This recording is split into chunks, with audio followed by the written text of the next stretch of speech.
Friends, ಪೂರ್ಣಪದ್ಮ art and ಡಿಶಸ್ಗೆ ನಿಮಗೆಲ್ಲ ಸ್ವಾಗತ. ನಾನು ನಿಮ್ಮ ಅನ್ನಪೂರ್ಣ ಜಗದೀಶ್. ಒಳ್ಳೆ ಮಾವಿನಕಾಯಿ ಸೀಸನ್ ಅಲ್ವಾ, ಎಲ್ಲ ಕಡೆ ಬರ್ತಾಯಿದೆ. ಮಾವಿನಕಾಯಿ ತೊಕ್ಕು ಯಾರಿಗಿಷ್ಟ ಆಗಲ್ಲ ಹೇಳಿ?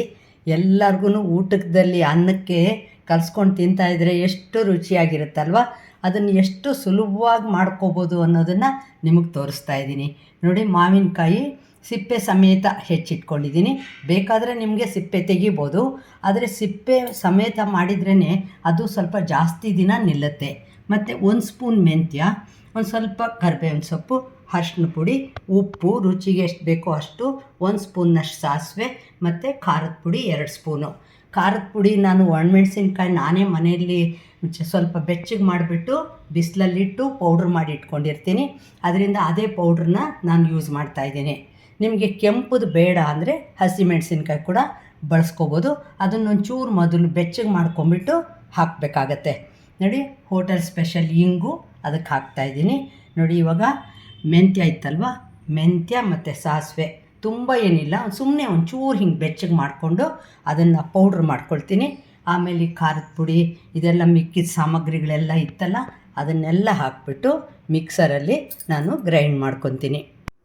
ನೋಡಿ, ಈ ಥರ ಬರೀ ಬಾಣಲಿಗೆ ಎಣ್ಣೆ ಏನೂ ಹಾಕಿಲ್ಲ. ಇದು ಸ್ವಲ್ಪ ಸಾಸಿವೆ ಒಂಚೂರು ಪಟ್ಪಟ ಅನ್ನೋಷ್ಟು ಮಟ್ಟಿಗೆ ಇದನ್ನು ಬೆಚ್ಚಗೆ ಮಾಡ್ಕೊಳ್ತೀನಿ. ಕೆಲವರು ಹಸಿ ಸಾಸಿವೆ ಕೂಡ ಹಾಕ್ತಾರೆ, ಆದರೆ ಸ್ವಲ್ಪ ಈ ತೊಕ್ಕು ಭಾಳ ದಿನ ನಿಲ್ಲಬೇಕು ಅಂದರೆ ಒಂಚೂರು ಬೆಚ್ಚಗೆ ಮಾಡ್ಕೊಳ್ಳಿ. ಇದು ಹೀಗೆ ಪಟ್ಪಟ ಅಂತ ಶಬ್ದ ಬರ್ತಾ ಇರುತ್ತಲ್ವ, ಆವಾಗಲೇ ನೀವು ಇದಕ್ಕೆ ಕರಿಬೇವಿನ ಸೊಪ್ಪು ಹಾಕ್ಕೊಂಡ್ಬಿಡಿ. ಇದು ಒಳ್ಳೆ ಫ್ರ್ಯಾಗ್ರೆನ್ಸ್ ಕೊಡುತ್ತೆ ಕರಿಬೇವಿನ ಸೊಪ್ಪು ಹಾಕೋದ್ರಿಂದ. ನೀವು ಕೊತ್ತಂಬರಿ ಸೊಪ್ಪು ಬೇಕಾದರೆ ಅದನ್ನು ಕೂಡ ಹಾಕ್ಕೋಬೋದು. ನೋಡಿ, ಈ ಥರ ಚೆನ್ನಾಗಿ ಹೀಗೆ ಬೆಚ್ಚಗೆ ಮಾಡ್ಕೊಂಡ್ಬಿಟ್ಟು ನೀವು ಇದನ್ನು ಫಸ್ಟ್ ಗ್ರೈಂಡ್ ಮಾಡ್ಕೊಳ್ಳೋಣ. ಆಮೇಲೆ ಖಾರದ ಪುಡಿ ಗ್ರೈಂಡ್ ಆಗ್ತಿರೋವಾಗಲೇ ಒಂದು ಸತಿ ಉಪ್ಪು, ಅರಿಶಿನ ಪುಡಿ ಎಲ್ಲ ಹಾಕ್ಬಿಡ್ತೀನಿ. ಲಾಸ್ಟಿಗೆ ಒಗ್ಗರಣೆ ಹಾಕೋದು. ಮಾವಿನಕಾಯಿ ಕೂಡ ಅಷ್ಟೇ, ನಿಮಗೆ ಸ್ವಲ್ಪ ತರ್ತರಿಯಾಗಿ ಬೇಕಂದರೆ ಹಾಗೂ ಮಾಡ್ಕೊಳ್ಳಿ, ನುಣ್ಣಗೆ ಬೇಕಂದರೆ ಆ ಥರನೂ ಮಾಡ್ಕೋಬೋದು. ನೋಡಿ, ಈ ಥರ ಎಲ್ಲನೂ ಚೆನ್ನಾಗಿ ನಾನು ಮಿಕ್ಸರಲ್ಲಿ ಹಾಕಿಟ್ಕೊಂಡಿದ್ದೀನಿ. ಏನಂದರೆ ನಮ್ಮ ಮನೇಲಿ ಸ್ವಲ್ಪ ಅದು ಹೋಳಿಯಾಗಿ ತರ್ತರಿಯಾಗಿ ಸಿಕ್ಕರೆ, ಸಣ್ಣ ಸಣ್ಣ ಹೋಳು ಥರ ಸಿಕ್ಕರೆ ತುಂಬ ಇಷ್ಟಪಡ್ತಾರೆ. ಅದಕ್ಕೋಸ್ಕರ ನಾನು ಅದೇ ಥರ ಸ್ವಲ್ಪ ಇದಾಗಿರೋ ಹಾಗೆ ತರ್ತರಿಯಾಗಿ ಮಾಡ್ಕೊಂಡಿದ್ದೀನಿ. ಎಣ್ಣೆ ಒಂಚೂರು ಜಾಸ್ತಿನೇ ಇಡಬೇಕಾಗತ್ತೆ ಇದಕ್ಕೆ. ನೀವು ಒಗ್ಗರಣೆಗೆ ಹಿಂಗೆ ಹಾಕಿಬಿಡಿ. ಹಿಂಗೂ ಅಷ್ಟೇ ಸ್ವಲ್ಪ ಜಾಸ್ತಿ ಹಾಕೋದ್ರಿಂದ ಅದು ಒಳ್ಳೆ ಘಮನೂ ಚೆನ್ನಾಗಿರುತ್ತೆ ಮತ್ತು ಪ್ರಿಸರ್ವೇಟಿವ್ ಆಗಿ ನಿಮಗೆ ಅದು ಕೆಲಸ ಮಾಡುತ್ತೆ. ಹಿಂದಿನವರೆಲ್ಲ ಹಿಂಗು ಜಾಸ್ತಿ ಬಳಸ್ತಾ ಇದ್ರಲ್ವ, ಹಿಂಗು ವಾಸನೆ ಅಂತ ಅನ್ಕೋತಾರೆ. ಅದು ತುಂಬ ಅಸಿಡಿಟಿಗೂ ಒಳ್ಳೆಯದು, ಎಲ್ಲ ತುಂಬಾ ಒಳ್ಳೆಯದು ಹಿಂಗು. ನೋಡಿ, ಈಗ ನಾನು ಸಾಸಿವೆ ಹಾಕಿದ್ದೀನಿ, ಅದಕ್ಕೆ ಹಾಕಿಬಿಟ್ಟು ಗ್ಯಾಸ್ ಆಫ್ ಮಾಡಿಬಿಡ್ತಾಯಿದ್ದೀನಿ. ಸ್ವಲ್ಪ ಬೆಚ್ಚಗಿದೆ ಅನ್ನೋವಾಗ ಇದನ್ನು ತುಂಬ ಬಿಸಿ ಎಣ್ಣೆಲಿ ಹಾಕೋದು ಬೇಡ, ಏಕೆಂದರೆ ಒಂಥರ ಮಾವಿನಕಾಯ್ದು ಎಲ್ಲ ಫ್ರ್ಯಾಗ್ರೆನ್ಸ್ ಹೊಟ್ಟೋಗುತ್ತೆ.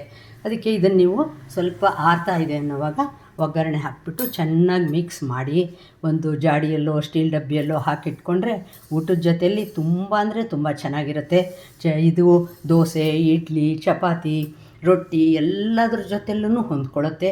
ಬಿಸಿ ಅನ್ನಕ್ಕಂತೂ ತುಪ್ಪ ಹಾಕ್ಕೊಂಡು ತಿಂದರೆ ಅದರ ಮಜಾನೇ ಬೇರೆ ಅಂತ ಹೇಳ್ಬೋದು. ಮತ್ತು ಇನ್ನೊಂದು ಏನು ಗೊತ್ತಾಗ್ಬಿಟ್ಟು, ನೀವು ಸಾಂಬಾರೆಲ್ಲ ಮಾಡ್ತೀರಲ್ವ, ಆವಾಗ ಇದನ್ನೊಂದು ಅರ್ಧ ಸ್ಪೂನ್ನಷ್ಟು ಮರಳ್ತಾ ಇರೋವಾಗ ಹಾಕಿಬಿಡಿ. ನೋಡಿ, ಅದರ ರುಚಿ ನಿಮಗೆ ಸ್ಪೆಷಲ್ಲಾಗಿ ಆಗಿಬಿಡತ್ತೆ. ನೋಡಿದ್ರಾ, ಸುಲಭವಾಗಿ ನನ್ನ ಮೆಥಡಲ್ಲಿ ಮಾವಿನಕಾಯಿ ತೊಕ್ಕು ಮಾಡೋದನ್ನು ನಿಮಗೆ ತೋರಿಸಿದ್ದೀನಿ. ಕೆಂಪು ಮೆಣಸಿನ್ಕಾಯಿ ಬೇಡ ಅಂದರೆ ನೀವು ಹಸಿ ಮೆಣಸಿನ್ಕಾಯಿ ಯೂಸ್ ಮಾಡ್ಕೊಳ್ಳಿ. ಮಿಕ್ಕಿದ್ದೆಲ್ಲ ಮೆಥಡು ಸೇಮ್. ಇಷ್ಟು ದಿನ ಆದ್ರೂ ಇದು ಇರುತ್ತೆ. ಇನ್ನೂ ತನಕ ನನ್ನ ಚಾನಲ್ಗೆ ಸಬ್ಸ್ಕ್ರೈಬ್ ಮಾಡ್ಕೊಳ್ಳದೆ ಹೋದರೆ ಸಬ್ಸ್ಕ್ರೈಬ್ ಮಾಡ್ಕೊಳ್ಳಿ. ಲೈಕ್, ಶೇರ್, ಕಾಮೆಂಟ್ ಮಾಡೋದನ್ನು ಮರಿಬೇಡಿ. ಇದೇ ವಿಡಿಯೋನ ಇನ್ಸ್ಟಾಗ್ರಾಮ್ ಮತ್ತು ಫೇಸ್ಬುಕ್ಕಲ್ಲಿ ಕೂಡ ನೋಡಿ ಫ್ರೆಂಡ್ಸ್. ಅಲ್ಲೂ ಕಾಮೆಂಟ್ ಮಾಡಿ, ಲೈಕ್ ಮಾಡಿ, ನನಗೆ ಎನ್ಕರೇಜ್ ಮಾಡಿ. ನಮಸ್ಕಾರ.